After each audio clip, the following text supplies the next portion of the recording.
Hello everyone, Mr Mansfield here from Holy Rosary. I hope you're excited about today's story. We just want to say a huge thank you to Usborne for giving us permission to read The Phantom of the Opera, based on the story by Gaston Leroux and illustrated by Victor Tavares. Check out the links to see what other books are available from Usborne, but for now, sit back, relax and enjoy The Phantom of the Opera.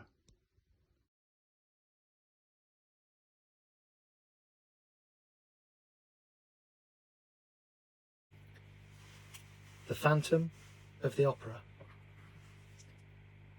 The Phantom of the Opera isn't just another ghost story.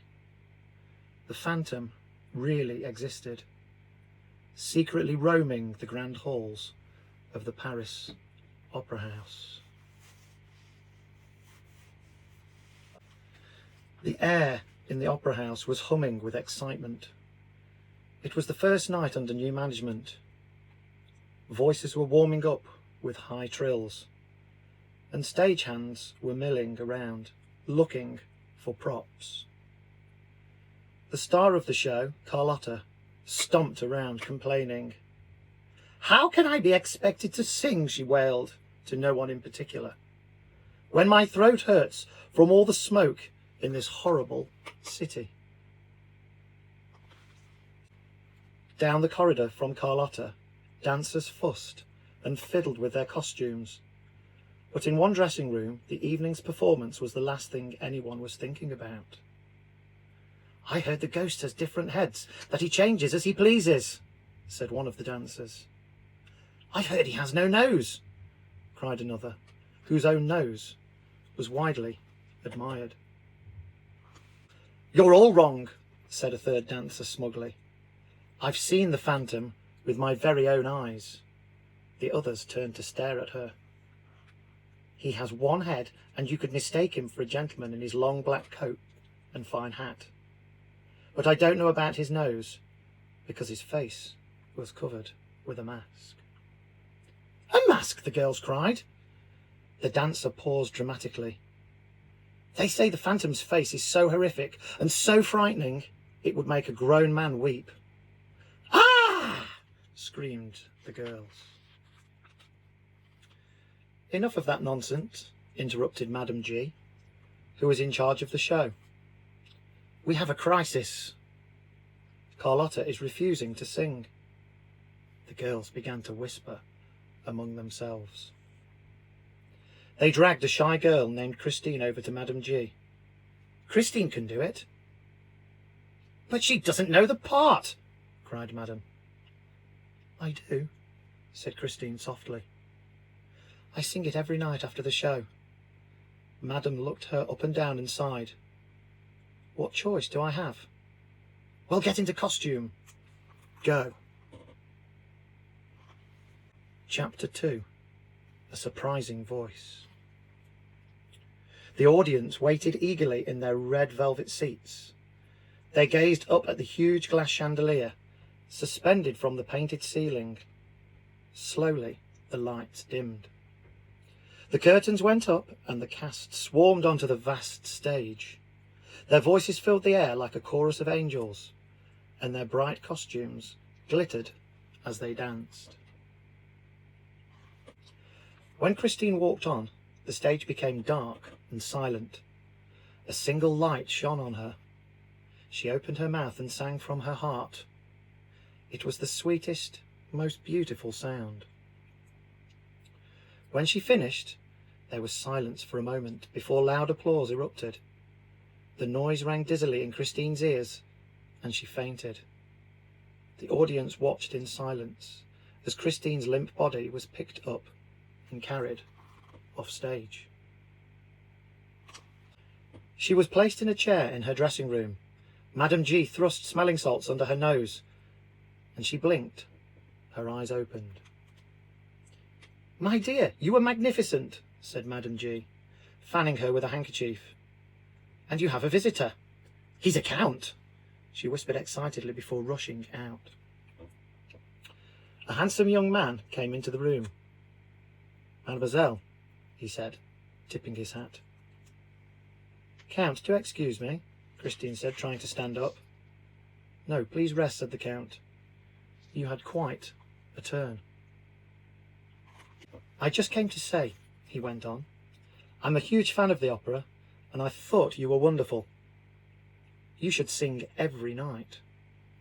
Christine blushed. I was just standing in for Carlotta. You're 1,000,000 times better than her, he declared. Anyway, I'd better go. Good night. The Count shut the door behind him and leaned against it for a moment. He could hear a deep male voice coming from the room. But there was no one else in there, he mumbled. He had his ear to the door when a couple of dancers came by, so he quickly went away. Chapter 3. The Phantom's Demands. What is the meaning of this? The new manager of the opera house waved a piece of paper at Madame G. It's the Phantom, she said, nervously. I tell the girls he isn't real, but the truth is, I've worked here for 20 years and we have always given in to him. She shuddered. If we don't, he'll make big trouble. Phantom? You mean a ghost? Said the manager. Ha! If some crook who skulks around my opera house thinks he can swindle money out of me, he's got another thing coming. Suddenly the door swung open and a stagehand burst in. It's Pico! He's been taken! Pico was the manager's beloved pet dog. My little Pico! What? How? Spluttered the manager. I heard Pico barking and saw a man in a cloak in the shadows. Madame G shivered. It's the Phantom, mark my words, manager. Pay up quickly, or something dreadful will happen. Chapter 4. The Angel of Music. The Count was hovering by Christine's dressing room. He had heard about the Phantom and was worried about her, especially after hearing the strange voice in her room the week before. Count! Christine almost walked into him as she came out. She looked around nervously and blocked his view into her room. Can I help you? She asked, with a bright smile. I just wanted to make sure you were all right after fainting last week. He paused as he heard the same deep voice coming from her room. Who's that? Oh, no one, Christine trilled. I'm fine, thank you. But I must dash. And she shut the door in his face. The Count was more puzzled than ever, so he hid behind some costumes and decided to wait. After a few minutes, Christine came out dressed in a hooded cloak. She rushed down the corridor and out of the opera house. The Count followed her along dark, lamplit streets until they reached a small, gloomy graveyard. The moonlit cast creepy shadows on the ancient stone graves. The Count watched as Christine knelt by a grave.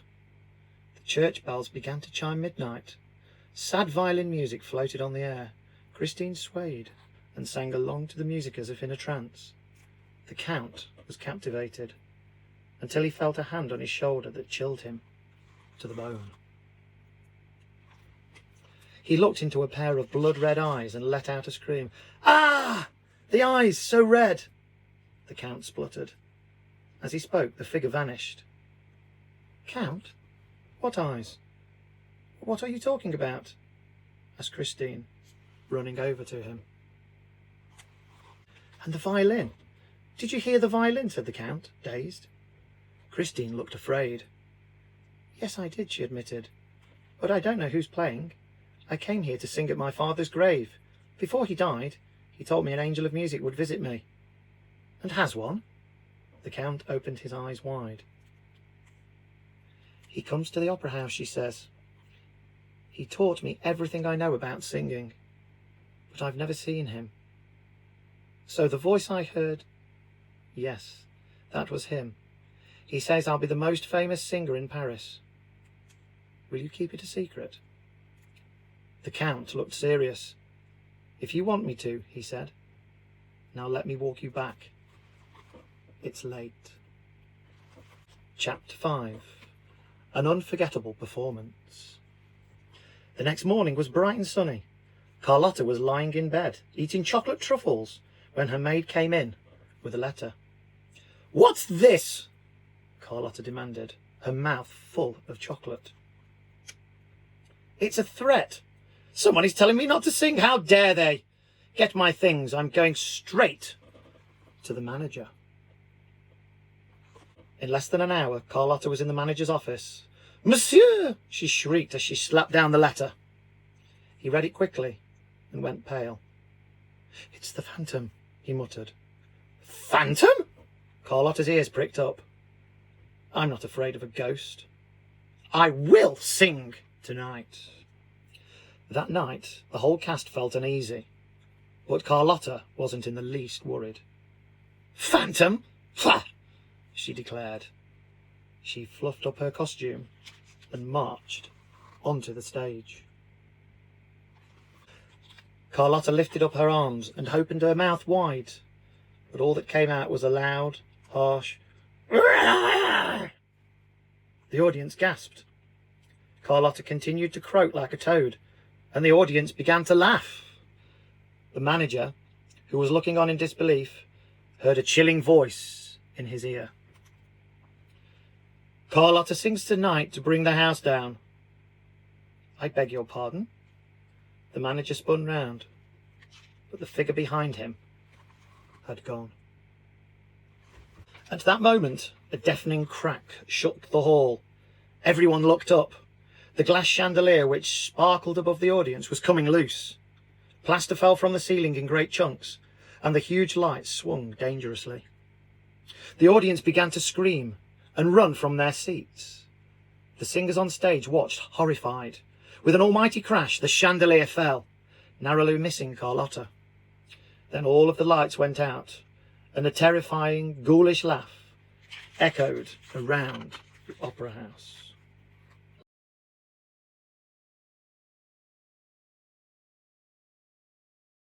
Chapter 6. Underground Secrets. Backstage, Christine stared at the madness in terror. As she watched, a black cloak whirled around her, and she was swept away. She tried to scream for help, but her cries were muffled beneath the cloak.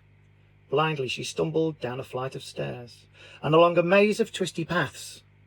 The air around her became colder and damper as she struggled to get free. Finally, her captor released his grip. She opened her eyes and blinked. Underneath the opera house was another world. She saw a misty lake with stony tunnels leading off in different directions.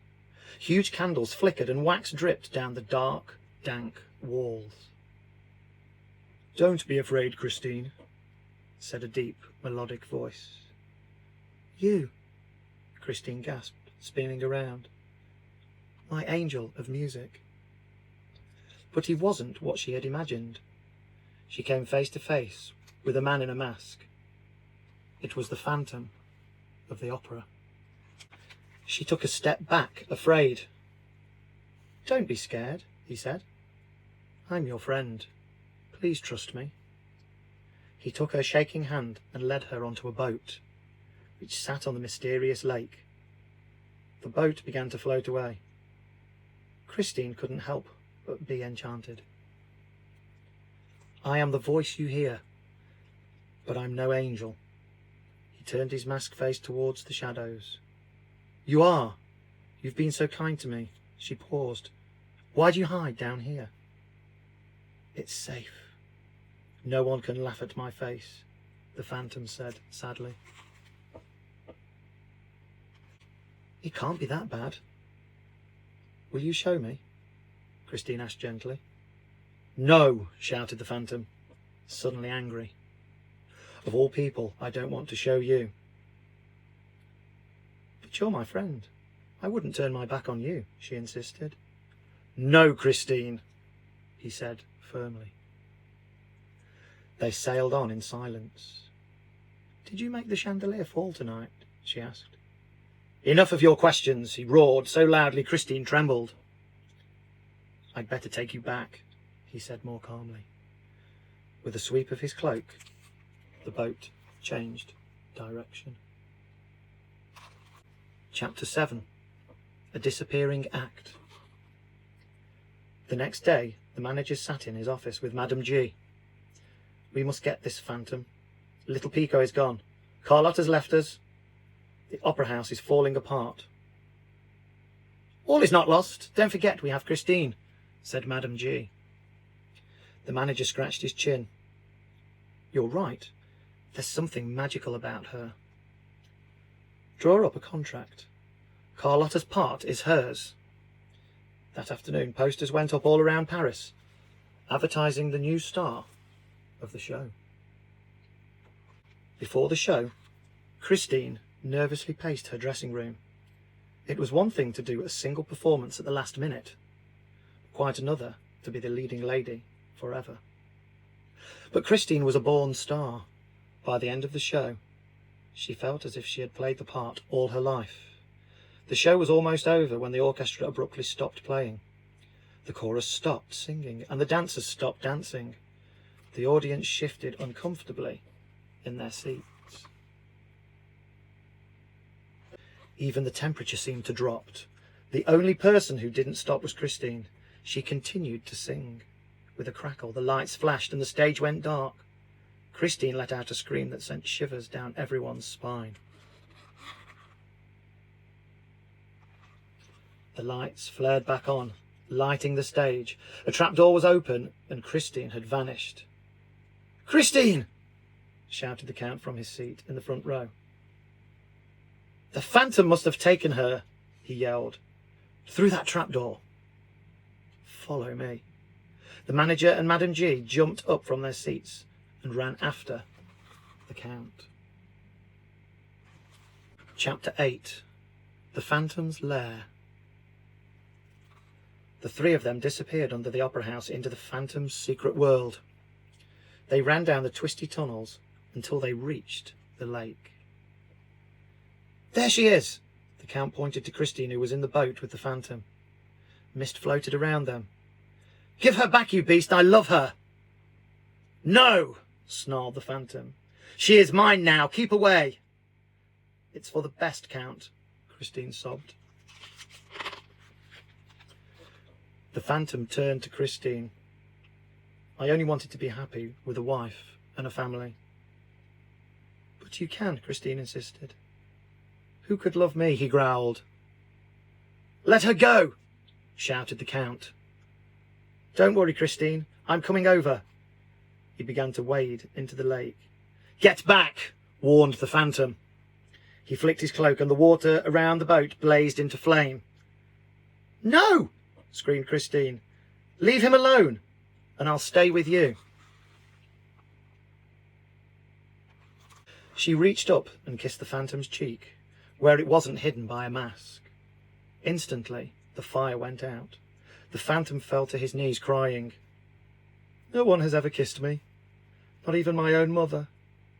You are the kindest person I have ever known." "I told you I'm your friend," said Christine.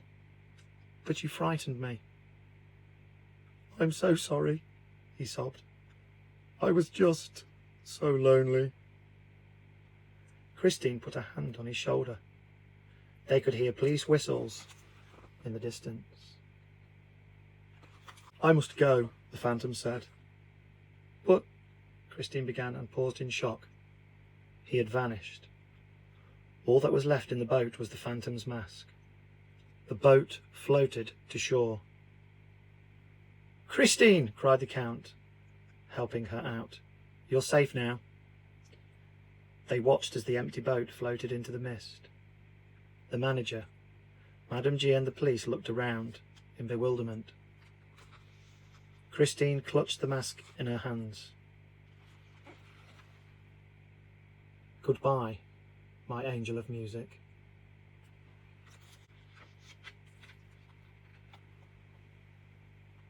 The Phantom of the Opera. That was Phantom of the Opera, based on a story by Gaston Leroux and published by Usborne. Check out the links to see what other Usborne books are available. Join us back here next week for our next Storytime Tuesday. Bye.